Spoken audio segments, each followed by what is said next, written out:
Pratama Arhan siap bersaing dengan Sain Patinama di bek kiri timnas Indonesia.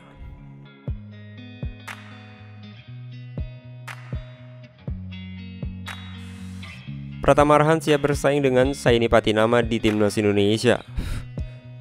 Pesaingnya itu saat ini sedang dalam proses naturalisasi untuk menjadi warga negara Indonesia. Arhan dan Saini Patinama punya posisi bermain yang sama. Keduanya beroperasi di posisi bek kiri. Arhan pun tak mempersoalkan persaingan dengan Saini Patinama kelak.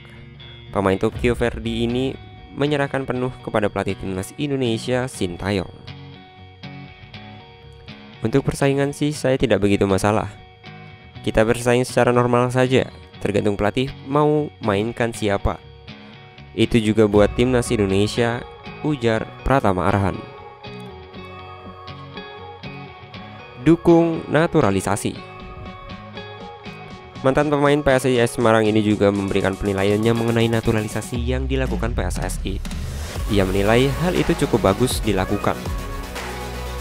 Sangat bagus, tentunya sangat bagus.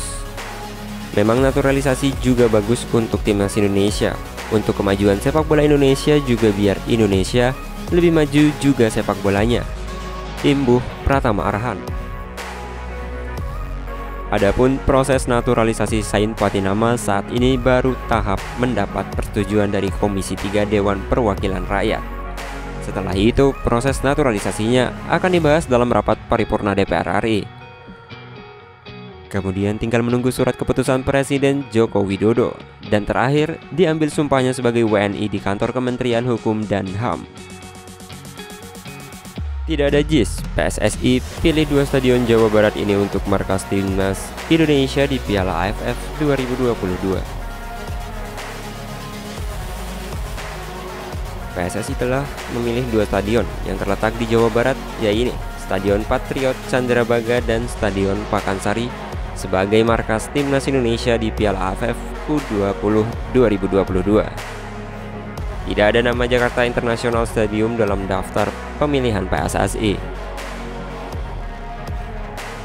Keputusan PSSI tersebut disampaikan oleh Menpora Zainuddin Amali. Apa yang disampaikan oleh Alam itu tentu berbeda dengan pernyataan yang sebelumnya dibuat Ketua Umum PSSI Muhammad Iriawan. Seperti diketahui, timnas Indonesia terusir dari Stadion Gelora Bung Karno pada Piala AFF 2022.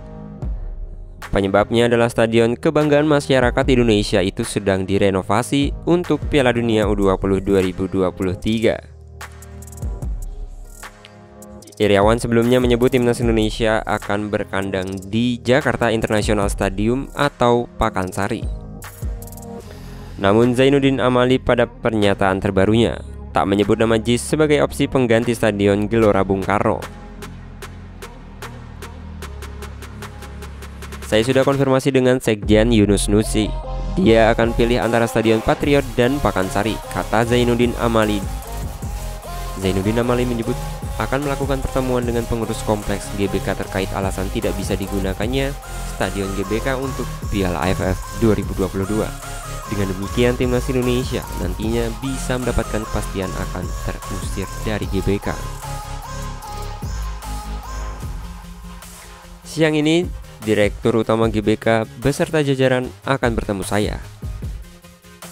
Nanti saya akan jelaskan kepentingan FIFA ini. Mereka memberi syarat 6 bulan sebelum event itu rehabilitas sudah jalan. Berarti sudah tidak boleh, tegas Zainuddin Amali. Zainuddin Amali menyebut proses renovasi ke-6 stadion untuk Piala Dunia U20 2023 akan digelar mulai akhir November 2022. Jadi sudah dipastikan ke-6 stadion tersebut tidak akan menggelar event apapun. Itu semua begitu PUPR masuk untuk renovasi. Berarti tidak boleh ada kegiatan lain sampai selesai event. Nanti FIFA akan datang lagi melihat inspeksi apa yang kurang dan harus diperbaiki. Itu masuk komitmen kami, ucap Amali.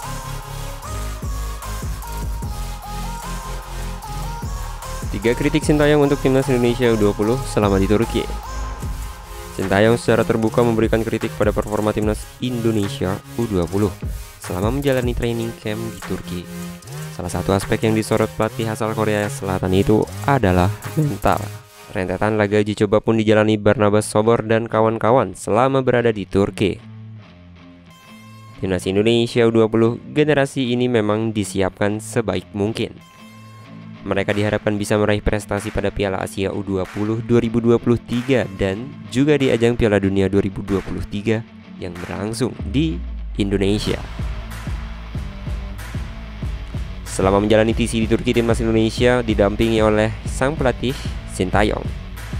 Pelatih asal Korea Selatan itu pun memberikan beberapa komentar menarik selama berada di Turki. Takut sejak awal. Selama menjalani pemusatan latihan di Turki, Timnas Indonesia U20 mendapatkan kesempatan menjajal dua klub lokal Turki, yaitu Antalyaspor U20 dan Sakaliklispor U20. Di level timnas ada Turki U20 dan Moldova U20 yang dihadapi Timnas Indonesia. Semua tim itu memiliki kelebihan dalam hal postur dibandingkan dengan pemain Garuda Nusantara. Secara keseluruhan, kami bisa lihat para pemain Eropa tubuhnya lebih baik dari pemain kami. Jadi sebelum kick off, pemain kami sepertinya sudah takut lebih dahulu dan bertanding sedikit kurang berani dalam berduel, kata Sintayong. Pertahanan keropos. Timnas Indonesia masih memiliki banyak pekerjaan rumah yang harus dikerjakan dan menemukan solusi terbaiknya. Satu lini yang terus menjadi sorotan adalah lini belakang Timnas Indonesia. Selama menjalani TC di Turki, gawang Garuda Nusantara sudah kebobolan 6 kali dari 5 laga. Sintayong menginginkan para pemain belakang Timnas Indonesia U20 bisa bergerak lebih cepat. Hal itu akan sangat membantu untuk menghalangi lawan untuk menciptakan peluang. Masalah pertahanan, kita harus bisa bertahan dan harus bisa menunda. Menunggu, dengan tidak menunda maka memberikan peluang kepada lawan, jelas Sintayong. Pemain harus kerja keras. Meski memberi kritik yang cukup pedas, Sintayong juga tak lupa memberikan pujian kepada skuad Timnas Indonesia U20. Sintayong merasa para pemain asuhannya terus bekerja keras, baik saat menjalani sesi latihan maupun ketika bertanding di laga uji coba. Misalnya pada laga uji coba terakhir melawan Antalyaspor pada Selasa 8 November.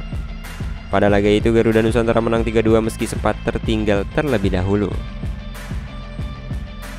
Saya puji seluruh pemain yang sudah bekerja keras, kata Sintayong.